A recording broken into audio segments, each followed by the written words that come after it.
Video call केला जातो. Video call केल्यानंतर समोरून एक लेडीज बोलत असते, पुसत कपडे विवस्त्र होते आणि बोलते, आणि तेही त्या समोरच्या व्यक्तीला पण तसं करायला भाग पाडते.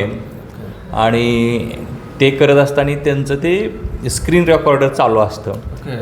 त्याच्यामुळं तुम्ही जे इकडे ॲक्टिव्हिटी करतात ते सगळे ते स्क्रीन रेकॉर्डिंगमध्ये त्यांच्या मोबाईलला रेकॉर्ड होतं ते. आणि पुन्हा हे सगळं झाल्यानंतर मग ते तुमच्या क्लिप किंवा फोटो ते तुम्हाला पाठवतात आणि तुम्हाला ते पैशाची मागणी करतात. आता याच्यामध्ये मी हिथंच लगेच त्याच्यावर उपाय सांगू इच्छित आहे ह्याच्यामध्ये. तर असं जर झालं तर सर्वात अगोदर तुम्ही पैशाची मागणी केली तर बिलकुल पैसे द्यायचे नाहीत. कारण त्यांना त्या तुमच्या बदनामीमध्ये बिलकुल इंटरेस्ट नाही. त्यांना फक्त पैशामध्ये इंटरेस्ट आहे. तुमची ते बदनामी करू शकत नाहीत.